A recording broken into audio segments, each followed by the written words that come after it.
You'll be investigating thieves, misers, bullies, the most detestable collection of people that you ever meet. My podcast co-host, the girl with dragon tattoo, coming up next.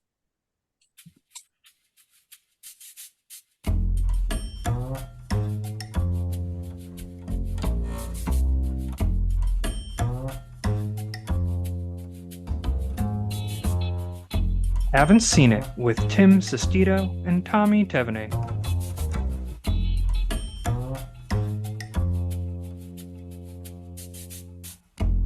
Hello, everybody. Welcome on in. Thank you all so much for listening today. This is a podcast where one of us is watching a movie for the very first time, and I believe this is both of us. Yeah, never seen this movie. Never seen this movie. It's Fincher month. The Killer is coming out later this weekend. It's already out in theaters. Can I just say I'm very disappointed it got with Netflix not doing right from what I hear by this movie. My cousin saw it. He texted me about it. The Killer said like he was so glad he saw it in a theater. He felt like it just really added to that experience.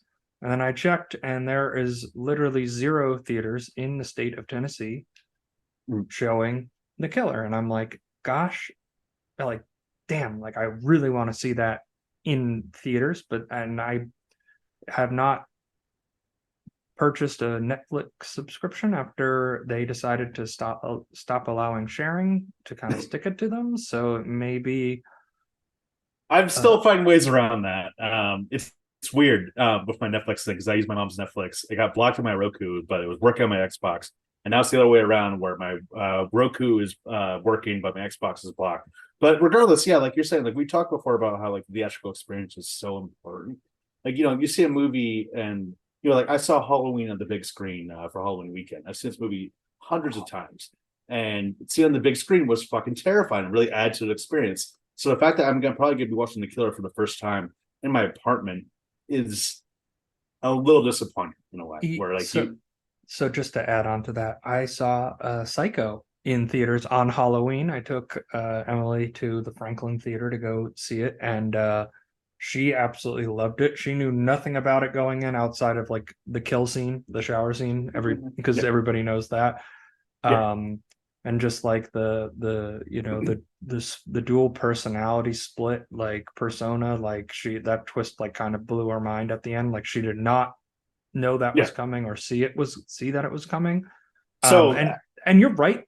And then like Tommy, one of my key thoughts of The Girl with the Dragon Tattoo was, wow, I regret not going to go see this in theaters in 2011 because this would have, like, it was great on my TV, but it would have hit a lot harder and better if I saw it in a theater. 100%. I mean, it's just one of those things that you go to back and over and over and over again, where it's just like it adds so much more to us. I mean, the opening title sequence alone in this movie would have been incredible to see in the big screen. It was Bond-esque, just in terms of like all the visuals and stuff. Like it didn't have like the girls and like all that stuff, but it had that kind of like presence. And speaking of Bond, James Bond is in this movie as Daniel Craig. So yeah, I know we touched on the movies we saw in theaters. We typically just do a little recap of what we've seen recently. Did you see anything else besides Halloween, which we covered last year? Go check out that episode with the Cody Tucker show, who he's doing really well on Instagram with his reels. Yeah, he's doing pretty great. But also we covered Psycho just last week if you haven't been following, so check out that too. But recently I decided I watched Mad Max Fury Road for the Film Trace podcast. I was guested on their podcast. Go check them out. That episode should be coming out soon. And this is the first time I ever rewatched Mad Max Fury Road. I saw it in theaters back in 2015. What amazing theatrical experience. And, like we were just talking, it's still held up, though. On the home viewing. Because I put off rewatching it for years and years because I was like, I need to go see it again on the big screen. That's the only way I can watch this movie. And this time I was like, all right, I can't obviously find a random film screen in Mad Max Fury Road before I guest on this podcast. So I'm just going to go for it. And I was really happy to revisit it. Just such an amazing world. George Miller just really knows just like how to drop you in the middle of a fucking scene. Yeah, I don't want to take away from, like, I'm not shitting on just watching movies at home. I've actually really found that like, because the way the streaming services work is they compress the files so that way you can stream it. It's like Mm. the picture quality will go in and out, is kind of a big one for me. Like when I watch a movie, like when we did Mulholland Drive, like I had the Blu-ray, so I put the Blu-ray in. When I Mm. did that, I found that the quality is just so much better. Like it's not theatrical, but it's close enough to it. I found with the streaming services, I find the buffering issues. But yeah, Mad Max, it still holds up. It's an unbelievable movie. And I believe Furiosa is coming out in next Within the year. next year, yeah, within the next year or so. So I'm really curious to see how it's going to happen. If it was like a one trick phony for, Well, George Miller, he knows what he's doing. yeah, I And think it'll be good. it took like it's taken 9 years for the sequel to come out. So like, I'm sure there's going to be a production hell stories that Yeah, just come out about that one. just like there Um, was for Fury Road. I saw the Disney's The Haunted Mansion, uh, the new one, Mm. and it was a movie that happened. So Uh, that's your it was overall. it was fine. I guess it was kind like the coolest part was that like compared to the Eddie Murphy one, which I'm struggling to remember, but with this one there was a lot more homages to the ride and like there was just a lot of sequences that felt like it, but ultimately it just felt like another kind of cash grab name for Disney to try to like make money off of, which they didn't.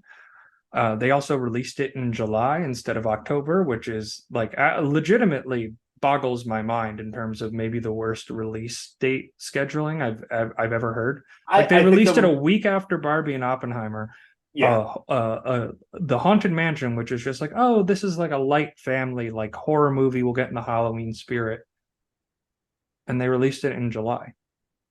yeah, exactly. I mean, the more and more I think about it, it's just really that they only really cared about like getting us on Disney Plus in time for Yeah, October. that was what was But most important, but it's almost like they would have made they probably would have made their money back on the thing because the one thing I'm curious about in the fallout of like the Barbie Oppenheimer of like people that that aren't like film buffs being like, yeah, I actually went to the movies for the first time since COVID or whatever, going like, oh, like that was like a great experience, like I enjoyed that. Like, are people maybe taking steps back into the theaters for other stuff, and that feels like a movie that might have played better because I wouldn't say it was bad, it just wasn't personally for me, right? yeah, uh, it just seemed like it was a typical family film. I mean, I'm sure it's better than any Murphy film. yeah, I don't remember the Eddie Murphy one at all. I saw that when I was like Yeah, 10 I or saw that in 11, theaters. whenever that came out. Yeah, I think my at my parents' house there's still we still have the DVD of it somewhere, but that talk about collecting dust. Yeah. uh that's that's sitting there. It ultimately wasn't for me. I didn't, outside of like very annoying product placement stuff that just didn't. They kept saying these brand names when they're communicating with ghosts, being like, "I picked up a pen and paper from CVS. Why don't you write on it?" I'm like, you didn't need to include CVS, and you're talking to a ghost from the 1700s. He doesn't know what a pen is. He knows what just quill and ink just blatant. is, which is that's fine. Like I don't, but like just having it, like it was just always constantly saying these things. And then there was one where they get Burger King, they're eating it in a car ride back, and it was literally just about uh crunchy jalapeno chips or something like that, and like that was the point of the scene. Added nothing. It was just straight product placement. I was warned about it. It was really bad though, and I don't mind product placement because it's usually good films can make it organic and it's just kind of in the background or it's a little tongue in cheek. Like Arrested Mm. Development always did that with the Burger King ones Mm. during the second season, where like they needed these big sponsors, so they just made such a big deal about it being at Burger King, right? And like wink, wink, nod, nod. Yeah, But yeah, I felt like it was fine. It's I don't ever need to see it again, but it was if somewhat you enjoyable. it's an enjoyable one for the family. If you have little kids, they'll enjoy it for sure. Um, but yeah, in terms of stark tonal contrast from Disney trademark The Haunted Mansion, uh, this is The Girl with the dragon tattoo? I need a research assistant. I know an excellent one, but she's different. In what way? In every way. She's had a rough life. Can we not make it any rougher? Elizabeth, I want you to help me catch a killer of women. They say I'm insane. Why would you want to know about such an awful murder? It interests me.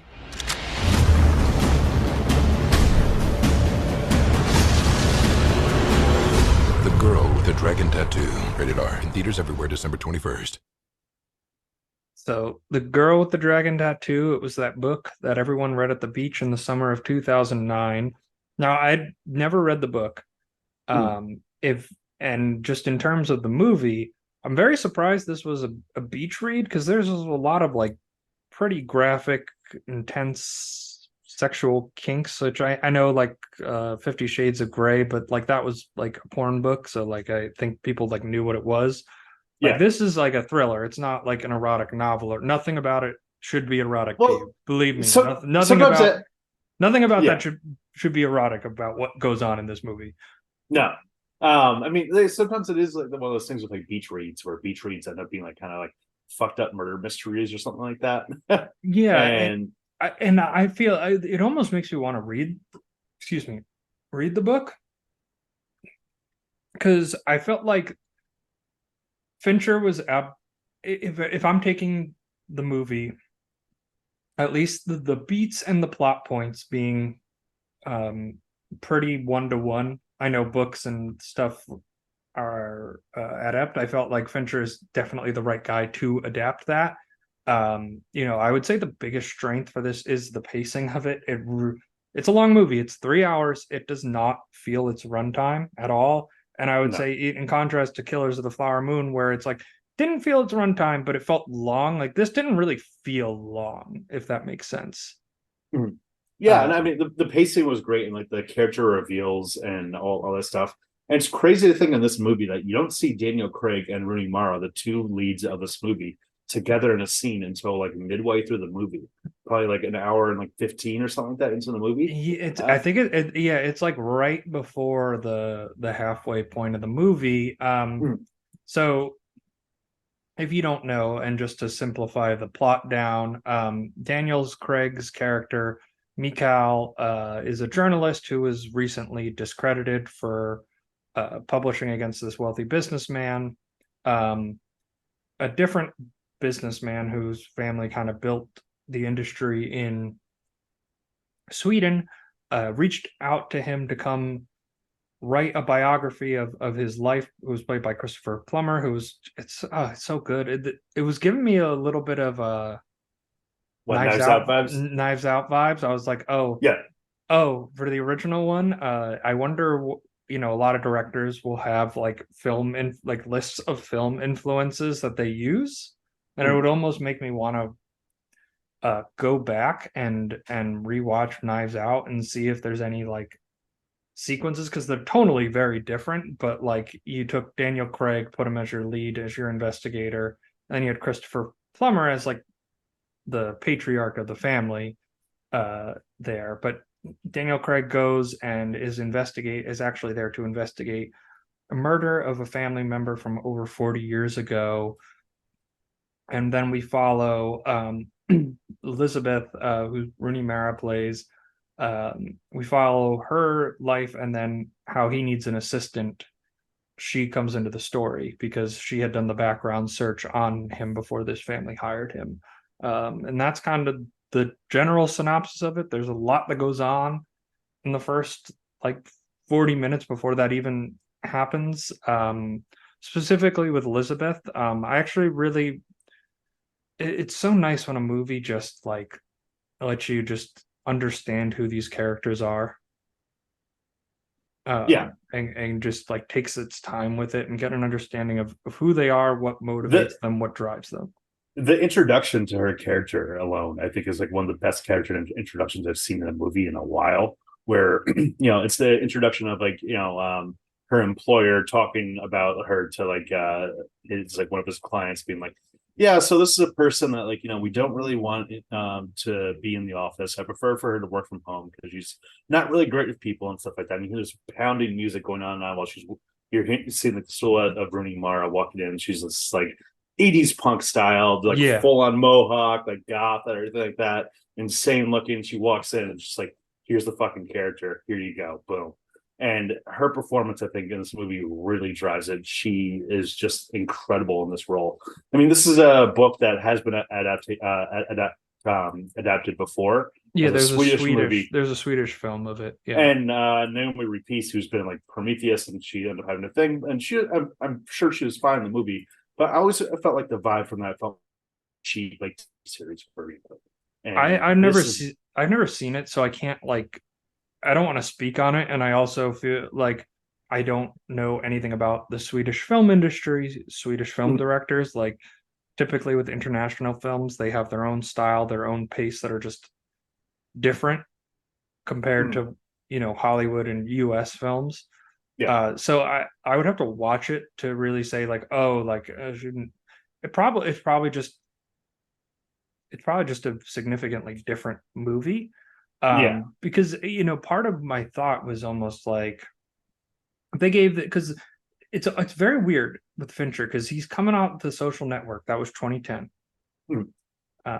Adapted with what's the guy, the West Wing guy? Aaron Sorkin.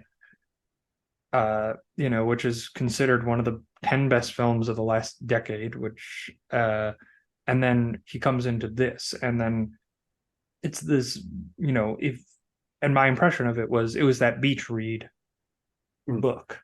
So I didn't really like, at the time I never read it, so I didn't feel the need to go see it. So like kind of when it starts off, I'm kind of like, okay, like where's it going?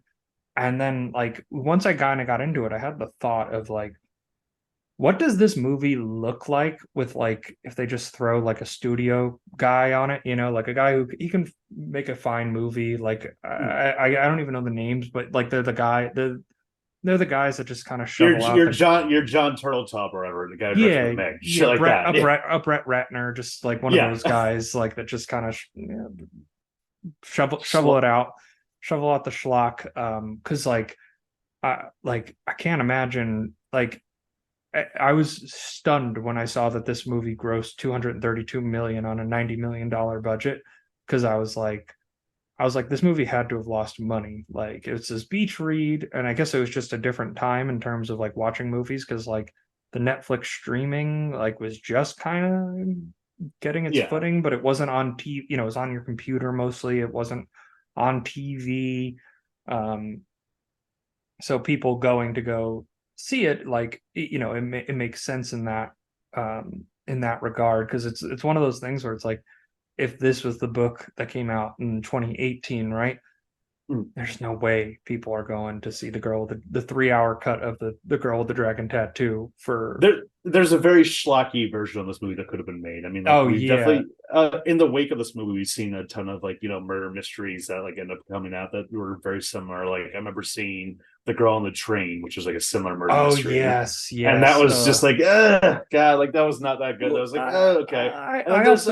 I also felt I personally have a grudge when it's just like, what's the character's main deficit? Oh, she's a drunk, so she can't remember what happens to her. And I always find that's like, I just kind of easy cop out right there. I feel like that's just easy cop out instead of like clever, inventive storytelling. Yeah.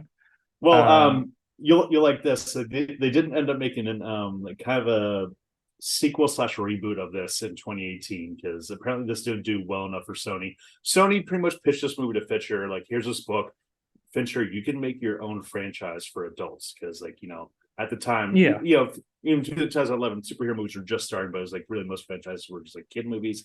And you know, this is a book that book series, and there's like three books written. There's 2 other books. There's 2 other books written by Stieg Larsson. Stieg Larsson actually had a heart attack before this first book came out, and then they just went off his manuscripts from there. But you know, the pitch of the Fincher, here's like your franchise, like you can make this into like 3 movies, and we could have easily seen like adaptations of the second and third books with Rooney Mara, with Daniel Craig, but apparently this didn't do well enough for Sony for them to do it, and it's kind of really tragic, because I would have loved to see more of both these characters. But anyways, absolutely, and it's one of those where it's like, I don't know, it's an R-rated movie that, like, gave you some kind of profit. Like it's not, because I was always kind of surprised. I was like, and that was part of the reason why I didn't think this did that well financially. And then especially after seeing it, because it's a great movie, but it's not for casual audiences. It sometimes is a rough watch, not in terms of like bad, but like in terms of like Content. dark material. Dark content. material. So Yeah. part of getting to know Elizabeth's character, she's an orphan. She has a guardian. Even though she's above age, she's had drug issues, drinking issues, so she has a guardian who controls her finances. He has a stroke, and then she has to go to the state now on an allowance, and the guy abuses his power at first, requesting a blowjob from her. And then the second time, when she needs more money, he rapes her, and it's Brutal. vicious. I literally texted you when I was watching that scene, being like, "This is brutal." Like it was like it made my stomach churn, like, which is the appropriate reaction, but it was very visceral and very, very dark. And then she gets her revenge, where she goes, "Yeah, I am insane," and tattoos on his body, "I'm a rapist pig," and ties him up. Yeah, it's really just visceral and in a way that just feels like skin crawling, realistic. I mean, like, the actor who played him wasn't like stereotypical, like, oh, like I'm a creep, like, or whatever, like that. Yeah. It felt more so just very like, fuck, this is probably what happens to so many people and shit like that. People just abusing their power. Yeah, and it's not like this guy was in some ultra powerful CEO. He was like a state, he's like a government official, like middle level government official, who allocates funds to people that are getting a state, getting their money through the state programming, and can't afford it, under like a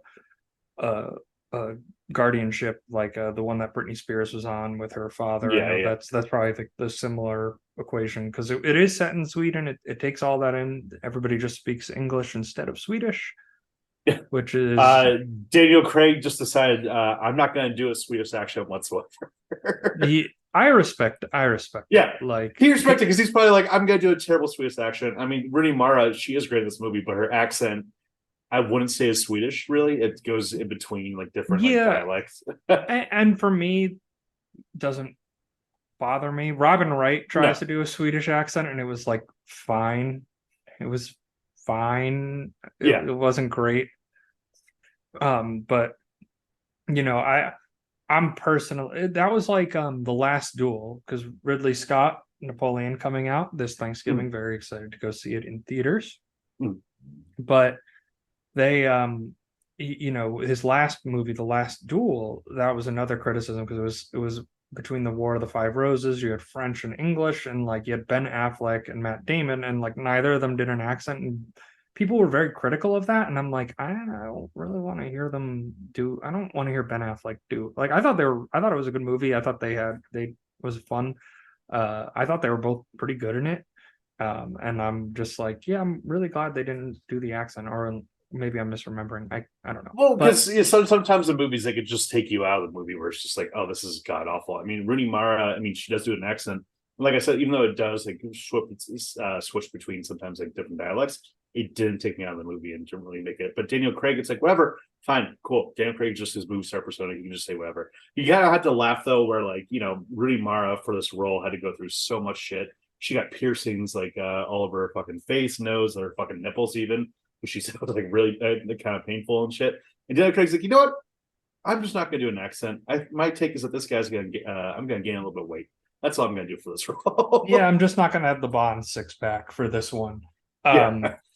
Oh, do you want to hear so do you know anything about Rooney Mara and Kate Mara? I know that their dad owns like the Giants, right? No, so it's not their dad. So, and funny enough, Rooney Mara's name is, I think it's a stage name. So one of the Mara family owns the New York Giants, if you're not aware. The Rooney family owns the Pittsburgh Steelers. So Rooney Mara, right? In that, they have a rider in every movie that they are, Kate and Rooney Mara. They have a rider that says, if the Super Bowl is going on, and either the Steelers or the Giants are in the Super Bowl, like you were shutting down production because I'm not missing the Super Bowl. And this came out in 2011. I'm thinking film 2010-ish, maybe into early 2011-ish. Do you know who played in the Super Bowl that year? The Giants. No, the 2011 That was 2012 the was next year. the That was the Giants. next year. That was the Packers Steelers. Oh yeah. So I'm wondering. I like couldn't find when it was exactly like the film timeline. But I had that thought. I was like, damn, I wonder if she shut down production. I don't think that she had enough power back then to get away with something like that. Because I mean, like, it's a rider. It's a rider. Dude. Well, no, I get that, but I think that at the time, like, Fincher would have been like, "Fuck you, get off the fuck my set" or something like that. But because Rooney Mara at the time, I mean, like, really, what she was mostly known for was her brief opening scene in The Social Network from the year before. And for someone like me, she was the lead actress in the Nightmare on Elm Street remake, and she wasn't great in that movie. And that movie was awful too. So I mean, really, this was her breakout role. She had to fight through so many fucking actresses just to get this role. I mean, like, this is a role when they announced that they're going to do this movie and Fincher was going to be directing it. Every fucking actress in Hollywood wanted to get that role. That was like, young actress. So Anne Hathaway auditioned, Scarlett Johansson, Keira Knightley, Jennifer Lawrence, Natalie Portman, Elliot Page, Kristen Stewart, all auditioned, and Rooney Mara was the one that somehow was able to jump through all the hoops.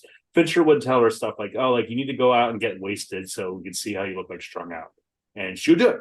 And he'd be like, "Fuck, I gotta do it," because he was thinking Erica Albright, the character she played in Social Network, is more of like a preppy kind of person, very different from this. And he's like, "I don't know if I see her as Elizabeth Slander," but she kept on going through all these different challenges and hoops for Fincher, and more he's like, "Fuck, she's the person for the role." And it's great that she's in this role, because if you had someone like those A-listers I was mentioning earlier, Anne Hathaway, it takes it out of it, because Rooney Mara is like your B, C tier, in terms of like status. Like at this time, probably B, A, maybe now more C tier, but like C list, excuse me, but not in terms of her acting quality, just in terms of like status. But like Anne Hathaway's been like A-list since she's come up. Jennifer Lawrence, interesting. I feel like she's almost just. I think she's a great actress. I think a lot of times she falls into similar, like, witty characters. You know what I mean? Like, that's a little more quippy. Yeah, her greatest strength is her humor, I feel like. I think she pulls that humor card off really well. I actually think Anne Hathaway would have done a great job in this role. I just think that, like, but you would have seen it and it'd be like, yeah, there's Anne Hathaway. That's Anne Hathaway. Yeah. And it's great in this movie when you get introduced to Elizabeth Slander. It's this actress that, like, maybe if you're like a film buff like you and me, like, you would have been like, "Oh, that's the girl from The Social Network," but like most people would be like, I don't even know if I would have recognized it, because it's such a disappearance in the role. Like I feel like her, she has a very European face, and I feel like that kind of comes through. Like when you look at the movie poster, when you just kind of look at her, like I feel like that really comes through. After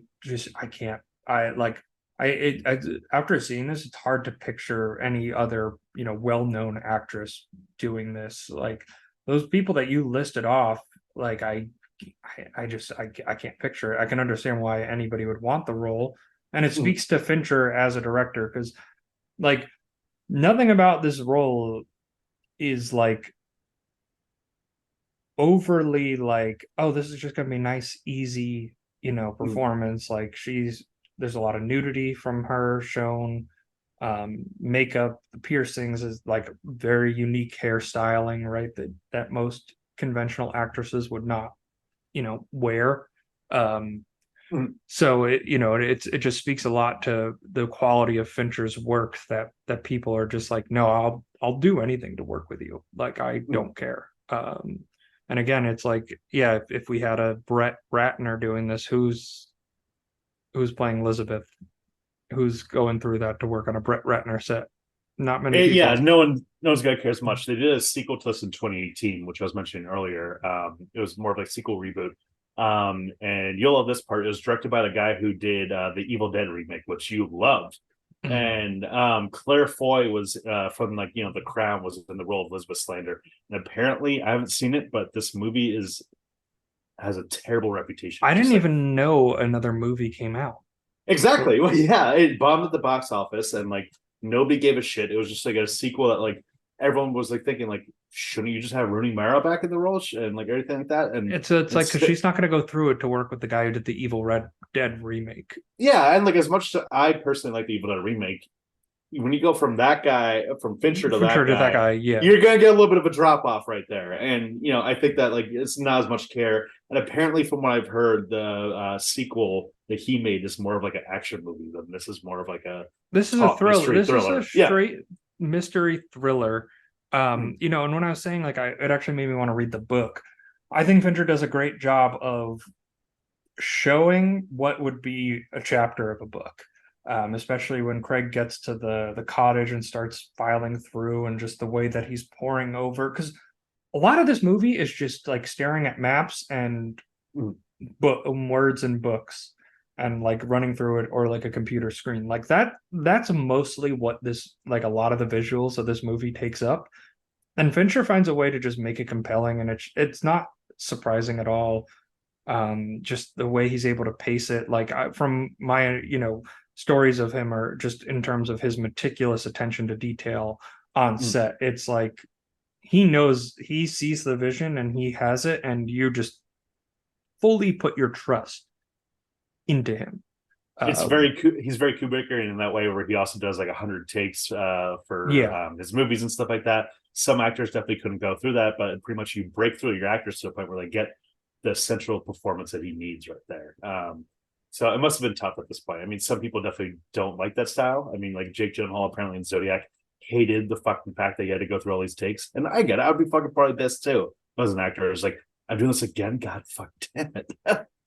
Yeah, you hate it during, but then when you see the final result and you remember all the other takes, you probably get it more. When a film just comes out that's that complete, like, and I don't think someone like Rooney Mara, for all the hoops she had to jump through just to get this part, and granted it's a breakout role for her at that time too, so it's not it's not like she was at the status of like being a relatively well-known actress at this point. I think that makes a difference in terms of being like, yes, I'll jump through these hoops, but I think for she jumped through all these hoops. What's 100 takes, really? Yeah, not that much. I mean, it's Fincher was smart in the fact that he cast an A-lister in the role of Michael Blomkvist and Daniel Craig. So it's like, okay, then I can go with a more like unknown actress, essentially. Which Rooney Mara was.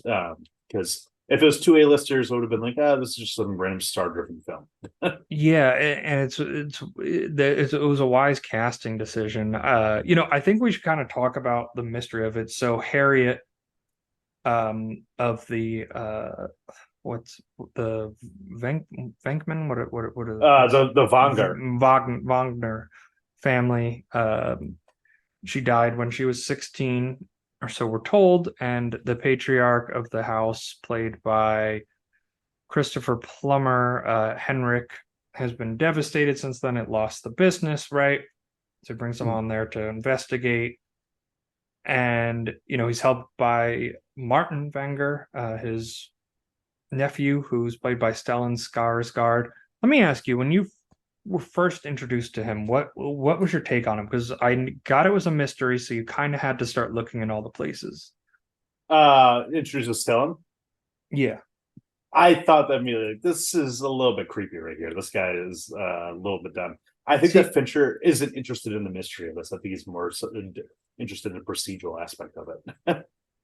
I think he's a little interested in the mystery of it, because I think he's, I don't think Fincher's dumb. I don't think he would abandon his artistic integrity, but I think he knows, like, okay, Sony's giving me $90 million. Like, there has to be some kind of mystery in this. He was one of like he was kind of like the one that I thought it was either he did it or she was alive. That was kind of my thought, and I turned out to be right. Yeah. Kind of in both parts. So as they're unveiling more of these documents, it turns out that Martin's father, who we were told just died of a drunken accident, was actually killed by Harriet, and Harriet killed him because he was sexually abusing her, and then Martin took over and started sexually abusing her, and then Harriet was smuggled off the island to get away from it, and was living in London as her cousin, under a different name. And I think the reveal of Stellan Skarsgård of Martin as the bad guy, if you didn't know and it was just this mystery for you, I think comes off really well. Yeah. The reveal is fun. The connections between the pictures and all the other girls that were murdered, really fun. And then that scene where Craig was investigating the house, and Martin comes back, and then he's trying to get away, kind of gets caught, gets invited back to the house. It was so tense.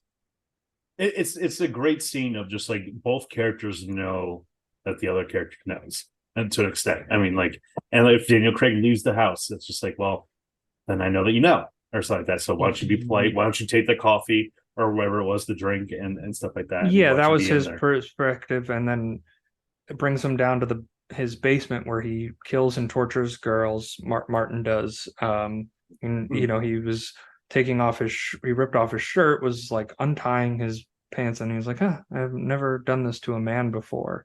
But I think the interesting thing, because it's a killer reveal, right? Like this is the killer. And then when Martin goes, so what did you find? What did you find? And Daniel Craig literally is in a neck brace, hung up by chains with a plastic bag over his face. Really demented stuff, really sick stuff, and saying it was you who killed her. And the way he grabs her and goes, what do you mean? I didn't kill her. I did not kill her. I loved her. And it's like, oh, there's a lot more to unpack right here. It was a great twist at that moment, because after that moment the movie kind of I felt rapidly concluded. It felt like after that moment it was like they kind of shortened the scenes. It was almost like the one note he got from the studio was this has to be under 3 hours, because it comes in at a whopping 159 minutes. That's the runtime of the movie, so he got it just under. It felt like there could have been more to it. You definitely feel that, obviously, I mean, that twist was from the novel, but you could have easily had an adaptation of this where they're just well, we just simplify this and make Stellan Skarsgård the killer right here. Yeah. No, I don't think you can, because it's you're adapting a really popular book. You have to keep these plot points, the main plot points have to be in check.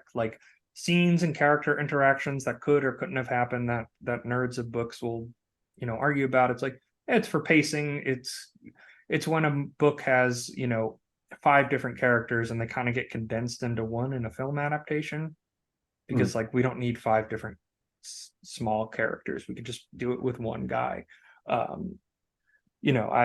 think that was good. Also, the other movie that I saw, so when Martin is torturing Daniel Craig, he's about to kill him. Elizabeth comes down, whacks him in the face with a golf club, and the prosthetics they used to get the broken jaw was chilling, but he runs out, he escapes, and Elizabeth chases him on the motorcycle to kill him.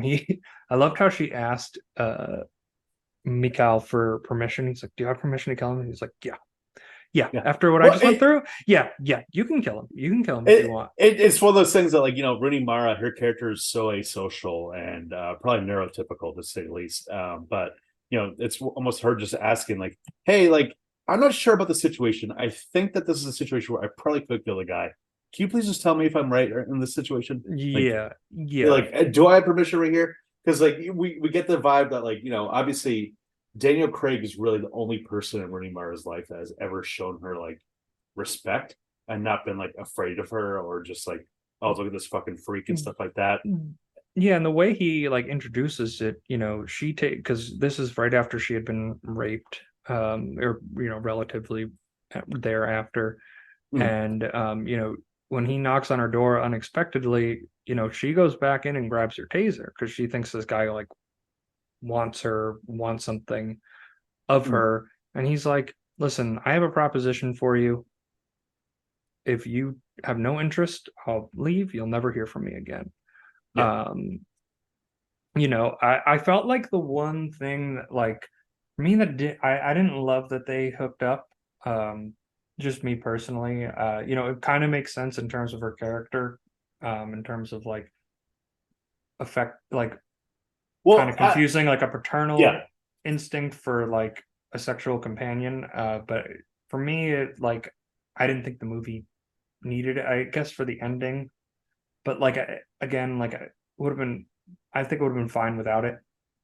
I think that the way that in the movie it's just like for her sex isn't really just like a way of like showing intimacy, like because when she first has sex with Daniel Craig, it's just a pragmatic way of helping him calm down from the fucking Getting bullet that she shot, grazed. yeah. Yeah, and it's not more of like a romantic scene of like, oh yeah, it's just she's like, take your fucking pants off, I'm fucking you right now. Yeah, and you're dealing with this, like, you're gonna fucking calm down, okay? And it's just a way of showing of just like how the character reacts to intimacy. That's not her way of intimacy, and we see the intimacy more and more in later scenes, like when they're looking at the computer together, and like he's like caught up against her, and she's like, "Wait, no, Put your hand back under." Yeah, put your hand back under my shirt, and just showing just the way she reacts to intimacy, and more so an emotional connection than this physically. She does not really react. In terms of being intimate with somebody. Yeah, and it makes sense for me. It was just one of those where I didn't think it added anything. I didn't think the ending added some kind of like metaphor. It was just like, oh, I thought he was my boyfriend and he's not, so I'm gonna throw away the gift and drive away. Like that's kind of what I just took it as. And it also I the one thing I did to see was like she did the background check on him. So the first thing she says is like, well, he's been sleeping with his boss at the magazine. It ended his marriage, not hers. Also says a line being like, he sometimes performs cunnilingus, but not enough in my opinion. Yeah. That was a funny line. But it was like, from her perspective, he was kind of perfect and didn't realize what his character defect was, which was that he'll sleep around. He doesn't really seem to have a problem with it. Mhm. It was one of those things that just for me, it didn't feel like it added anything, but it was a part of the book, and it feels like Fincher probably did a very faithful adaptation. It's one of those things that would have been stripped down in like the PG-13 movie of this. The 2 hour, the 2 hour 15 runtime. Oh god, I mean, yeah, you need to really show like the dark edges of this movie, because I imagine the sanded down version would be awful. I mean, this is a movie that like, while we do obviously like hear about all the terrible stuff and stuff like that, Fincher doesn't go through like the gratuitous thing of like showing flashbacks of like all the different women getting fucking murdered by like Skarsgård or something.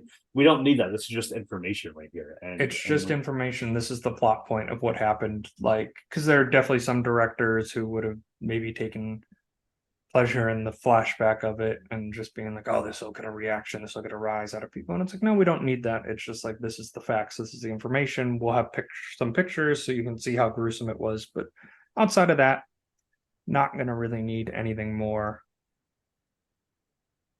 I am a star. I'm a star, I'm a star, I'm a star. I am a big, bright, shining star. Tommy, who is the star of The Girl with the Dragon Tattoo? Well, it's the girl with the fucking dragon tattoo herself, Rooney Mara. I think that she is really the character that like sticks with you after this movie. I mean, Daniel Craig is good in this movie, but he doesn't do anything that I haven't really seen him do that much before. Yeah, well, you need a straight man, right? You have Yeah, this exactly. you have this eccentric character who the book is named after. You and just typically in like most protagonists in a book, a movie, they're usually a bit of a wet blanket. It's usually the other characters that I Star Wars is the perfect example. Like Luke Skywalker is a good character, but he's your typical hero, right? People like Yeah. Han Solo more, they like Darth Vader more, they like Princess Leia more, whatever, right? They have the more eclectic characters. You need that, and I think Craig does a great job in that. But yeah, it's a breakout performance for Rooney Mara. It's you can tell that she just really embodied and embraced the character. Christopher Plummer was great. Christopher Plummer was great. Stellan Skarsgård was fantastic. The whole cast was great. It was just, you have two leads in this movie, and it has to be one of the two of them. I think that Craig was definitely good. And I think that, like you said, like the wet blanket kind of thing makes sense. I mean, apparently George Clooney, Johnny Depp, Viggo Mortensen, and Brad Pitt were all considered for the role too. I could see George Clooney. Brad Pitt is, he's a great character actor in the body of a leading man. Yeah, he's too eccentric. Same thing with Johnny Depp. Johnny Depp would be too eccentric. Viggo would be too eccentric. This was actually written by the did you say Viggo would be too eccentric? I think he could be. He can be. No, dude, he's like the perfect, like, yeah. Okay, we're doing 2024. I'll watch a Friday the 13th movie on the podcast, and we do the theatrical cut of Fellowship of the Ring because you have only seen the extended cut, which is an entirely different movie. And we're watching the theatrical cut of Fellowship. I guess we want to make it, but the Brad Pitt connection. This was written by the guy who also wrote Moneyball, the script. That is. Oh, yeah, the adaptation. Yeah, that makes sense. With that, but yeah, it's Rooney Mara, absolutely. Yeah. And we didn't touch upon Christopher Plummer too much, but I mean, like, it's amazing to think that he was good in this movie. He definitely did his role, but it's just amazing to think about how insane. I think his most notable decade was probably the last decade of his life in terms of performing as an actor. For people our age, yeah, but well, not even that, but I mean, obviously, Sound of Music is very and stuff like that, and iconic. Yeah, John Barrymore, to say the least. And but the fact that he was in a Ridley Scott movie, he was on fucking this movie, he was in Knives Out and all this stuff. He has probably the best last decade of performance of any actor, I'd say, in your elderly stage. Yeah, I think it's hard to sometimes say what is or what isn't big because for most of these movies, this is a great movie. 50 years from now, Tommy, this is gonna be a movie that nerds like us around our age are gonna shuffle up and be like, wow, this is a great movie. I didn't even know this exists, because it's not gonna be on a top 10 of the decade list that people go down. And it's that that's just the truth of the situation here. I feel like it's not fair to say that it's not, because I'm looking at his credits here and he's in a lot of movies, and it's the way star power works is you either have it or you lose it, or you have it and you keep it. So I feel like you're kind of discrediting work that we haven't seen, whether or not it is good or not. That's true. To be fair, I haven't seen a lot of his stuff, but I think overall, I when you just take that whole decade run, it's a good decade run. I can't think of another actor in his 80s that had a better run. It's a good listen. It's a good run. Maybe De Niro. Yeah, could it be up there? Say what you will about De Niro. It's been leading performances. Plummer's been side character. Yeah, you have The Irishman, you have The Killers of the Flower Moon, and you also have The War of Grandpa and Bad Grandpa. Well, De Niro has a lot of bad investments, and you can tell by his filmography post Meet the Parents that he's a lot of them were just kind of paychecks for him, But the Killers and The Irishman show you he can still bring it. Are you ready for the shortest Muppet segment we've ever done? Are you ready, comedy partner? Waka waka. Tommy, would the girl with the dragon tattoo work as a Muppet movie? No. No, but I will say this. I do remember the time I did look up this on YouTube. This movie came out the same year that the Muppets Jason Segel movie came out, and they did do a parody trailer of the girl with the dragon tattoo in the marketing of this movie, of that movie. So there is a little bit thing where, like, I don't know, I could see like a quick, like, very G-rated parody of Miss Piggy and like a fucking mohawk or something like that. That'd be fucking hilarious. But this movie's way too dark for straight Muppet adaptation. This ain't Muppet Disney. I'm on your side here. This ain't Muppet adaptation material here. Please hire us. Review time, Tommy. Give us your score out of 5. So I think this is a really engaging movie. Like you said, it's 3 hours, but didn't really feel it. I think Rooney Mara just gives an amazing performance right here. Daniel Craig is fun in this movie.